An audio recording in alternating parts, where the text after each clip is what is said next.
Beginning of the week, every week for English, this is how I usually set up the English Schoology page. I would either do it like Sunday, sometime Sunday or over the weekend, or you could do it Monday morning before online classes start. I go into our weekly, so I'll go to English 12 and then go to our weekly schedule instructions folder, this red folder. And I move, so this was like the previous week. So I'll move the previous week into the absent folder. So you click the settings cogwheel and you click move. And then you go find, there's a million folders here, but you'll go find there's a folder in here that says previous weekly schedules. So you just scroll until you can find it. I think it's usually at the top. There it is. So previous weekly schedules, absent folder. So you click that and then click move, and it'll move that folder into the absent folder. That way students know when they look in PowerSchool and they see that something's missing, they just go to the absent folder and we'll see. I mean, we only have had 1 week so far. So that's what's going to be in there. Let me click on it as if I was clicking on the previous weekly schedule. So if I was absent, I'd click on previous weekly schedules, and then they have this weekly schedule. These were ones from last semester. The kids can't see it because it's unpublished.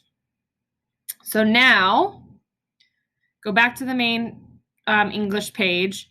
There is no longer a weekly schedule folder. It looks like Gina has put in Q3 week at a glance document, so we're going to leave that there. But you are going to, I've created in an unpublished folder right here where it says unpublished weekly schedules. I went ahead and if you click on that, I have created schedules or documents, folders for your whole time that you'll be out. So we need to move the schedule for next week into that folder.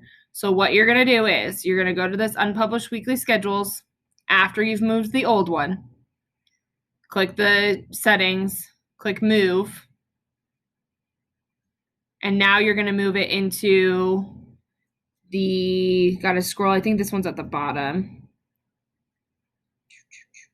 Maybe it's in the middle. You have to go find the weekly schedule folder, like the regular weekly schedule folder. I swear it's at the bottom. It might be underneath this.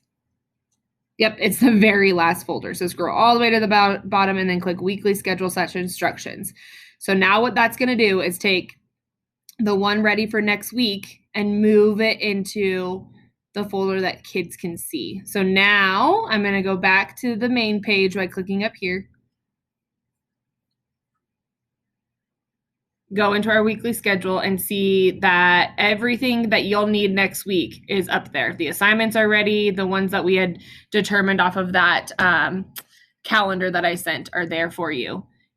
This is grayed out because it's unpublished. You're going to need to publish it once it's in there so kids will see it for the week.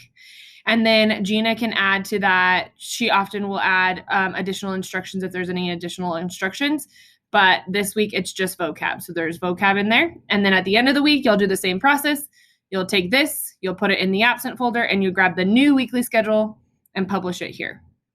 Hopefully that makes sense. I felt like that was the easiest way to do it rather than having you move fluency and vocab things every week. So I'll show you in these unpublished folders, I have all the vocab and all the fluency already set up for you and already assigned to the kids that it needs to be assigned to based off of that schedule that I emailed you guys. Let me know what questions you have on this.